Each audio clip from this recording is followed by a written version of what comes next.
जय हिंद दोस्तों, आप सभी का स्वागत है अपने यूट्यूब चैनल डियर राज सर पर। आप लोगों को देखो, आज मैं भाग करना सिखाने वाला हूं कि आप बड़ी संख्या का भाग किस तरीके से कर सकते हैं। तो देखो, हमारे पास यहाँ पर दिया हुआ है 54 और हमें 54 से इस संख्या को भाग देना है। तो देखो किस तरीके से देंगे। तो देखो यहाँ पर हम पहले देखते हैं कितने अंक हैं। तो इसे देखो, पहली बात हम कहते क्या हैं, तो इसे हम कहते हैं भाजक। क्या कहते हैं? भाजक। ये हमारा क्या हो गया? भाजक। ये क्या है? हमारा भाज्य। और ये जो आता है इसे हम कहते हैं भागफल। और यदि कुछ लास्ट में बच जाता है तो उसे हम शेषफल कहते हैं। तो ये हमारा क्या है? भाज्य। तो हम भाजक से भाज्य को यहाँ पर भाग देते हैं। तो यहाँ पर देखो 54 लिखा हुआ है, यहाँ पर 59 है। तो देखो यहाँ पर तो लग रहा है कि ये एक बार में ही जाएगा, तो इसे हम एक बार में ले जाएंगे। देखो इससे इसकी गुणा होती है। तो देखो 1 और 4 की गुणा 4 हो जाएगी, 1 और 5 की गुणा 5 हो जाएगी। तो अब इसे देखो यहाँ पर हम घटाएंगे। तो यहाँ पर देखो 9 से 4 जाएगा, कितना बचेगा? 5 बचेगा। 5 से 5 गया तो क्या बचा? कुछ नहीं। एक कुछ नहीं, यानी यहाँ पर एक गुणा नहीं है, इसका मतलब यहाँ पर कुछ नहीं बचा। अब जस्ट इसके नीचे देखो, इसके नीचे हम कितना उतारेंगे? 7 को उतार लेंगे। अब जब 7 उतार उतार लिया तो देखो क्या करते हैं। तो यहाँ पर देखो 57 हो गया और यहाँ पर 59 था, यानी 2 ही कम है, यानी एक बार में भी और जा सकता है। 54 से देखो 57 कुछ बड़ा है, थोड़ा बड़ा है, तो एक बार में जाएगा। तो जब एक बार में जाएगा तो ये 54 ही यहाँ पर आ जाएगा। अब 54 आ गया। अब इसे देखो घटाएंगे। तो 7 से जब 4 जाएगा, कितना बचेगा? 3 बचेगा। 5 से 5 गया तो कुछ नहीं। अब जस्ट इसके नीचे 0 उतार लेंगे। कितना? 0। अब देखो यहाँ पर 30 और यहाँ पर 54, तो यानी 30 जो है वो कम है, यानी ये एक बार में भी नहीं जा रहा है। एक बार में जाएगा तो 54 होना चाहिए, ये एक बार में भी नहीं जा रहा। तो क्या करें, यहाँ पर यदि हम 0 से इसकी गुणा करते हैं, इसकी गुणा 0 से कर दें, तो कितना आएगा? 0 0 ही आएगा। यानी हमें यहाँ 30 से कम लाना है। तो 30 से कम लाने के लिए 54 से ही यहाँ पर हम गुणा, यहाँ पर 0 से यदि हम 54 की गुणा करें तो 0 ही 0 आएगा। तो देखो यहाँ पर घटाएंगे, 0 से 0 गया 0, 3 से 0 गया तो 3, और अब इसके नीचे हम 6 को उतार लेंगे। अब 6 देखो यहाँ पर उतार लिया हमने, तो कितना हुआ? 306। अब ये देखो कितनी बार में जाएगा, तो यहाँ पर 30, यानी 3 अंक है तो यहाँ के 2 अंक उठाते हैं। 2 अंक उठाए, यहाँ का 1 अंक उठाए, बटे में रखे। अब देखते हैं कितने गुना है। तो देखो 5 एकम 5, 5 छक्का 30, यानी 6 गुना, लेकिन यहाँ पर 4 दिया हुआ है जो ज़्यादा हो जाएगा। तो यानी ये 5 बार में इसे हम ले जाकर देखते हैं।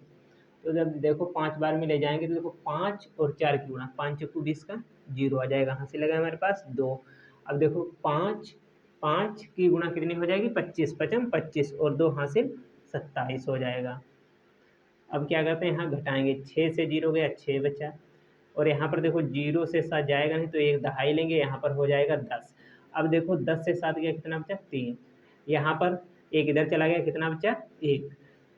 2 बचा, क्योंकि एक इधर चला गया, 3 था, 2 बचा। 2 से 2 गया तो कुछ नहीं। अब इसके नीचे जस्ट हम 5 उतार लेंगे। तो देखो 5 को यहाँ पर उतार लिया। अब 365, ये देखो इससे कुछ ज़्यादा लग रहा है, यानी ये एक और ज़्यादा बार, यानी 6 बार जा सकता है। तो देखो 6 बार ले जाएंगे, तो 6 चौक 24 के 4 हासिल लगे हमारे पास 2। अब 2 हासिल लगे। अब देखो 6 पंचे कितना हो जाएगा? 30 हो जाएगा। 30 और 2 जोड़ेंगे तो कितना हो जाएगा? 32। अब इसे हम देखो यहाँ पर यदि घटाएं तो 5 से 4 गया, कितना बचा? 1 हमारे पास। 6 से 2 गया, कितना बचा? 4। 3 से 3 गया तो कुछ नहीं। 41 क्या हो गया? हमारा शेष हो गया। अब देखो यहाँ पर यदि हम इस भाग को चेक करना चाहें तो चेक किस तरीके से कर सकते हैं। तो देखो इसके लिए क्या करना होगा, इससे इसकी गुणा करानी होगी और इससे जोड़ देना होगा। यदि इतना आ जाए तो हमारा भाग सही है। देखो किस तरीके से करते हैं। जैसे यहाँ पे लिखा है 11, 0, 5 और 6, इतना लिखा हुआ है, यानी 54 से अब हम गुणा कराएं इसकी। 54 से देखो यहाँ पर गुणा करा देते हैं। तो देखो 4 छंग 24 के 4 हासिल है हमारे पास 2। अब देखो 4 पंचे 20 और 2 कितना हो जाएगा? 22। तो 22 का हम यहाँ पर 2 लिखेंगे, इकाई का अंक 2 लिख लिया। अब देखो यहाँ पर जो 2 बचा है उसे भी आगे जोड़ देंगे। तो देखो 4 और 0 की गुणा, 0 प्लस 2, 0 प्लस 2 कितना हो जाएगा? 2 हो जाएगा। तो यहाँ पर 2 आ जाएगा।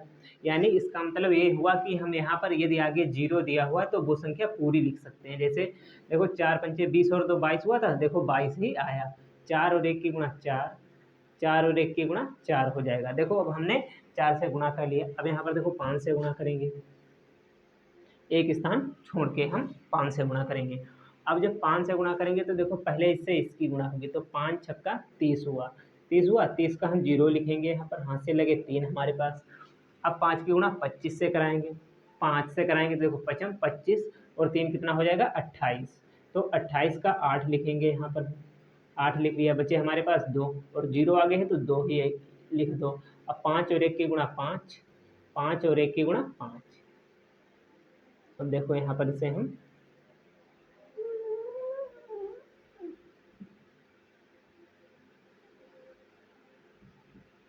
यहाँ पर कितना हुआ 5।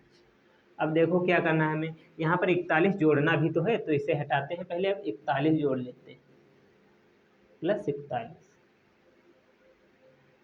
देखो अब 4 में 1 जोड़ा तो कितना हुआ हमारे पास 5, 2 और 4 कितना हुआ 6, 8, देखो 2 और 8 कितना होगा 10, 10 का 0 आ जाएगा हमारे पास, यहाँ से लगा 1, 4 और 2 6 और 1 7 हो जाएगा, 4 और 5 कितना 9 हो जाएगा, और 5 तो वैसा का वैसा। 59 70 65, 59 70 65, यानी इसका मतलब ये हुआ कि जो हमारा जो भाग लगा है वो बिल्कुल सही लगा है। तो आप इस तरीके से भाग कर सकते हैं और इसे चेक भी कर सकते हैं। वीडियो अच्छा लगा हो तो लाइक करें और चैनल को सब्सक्राइब करें।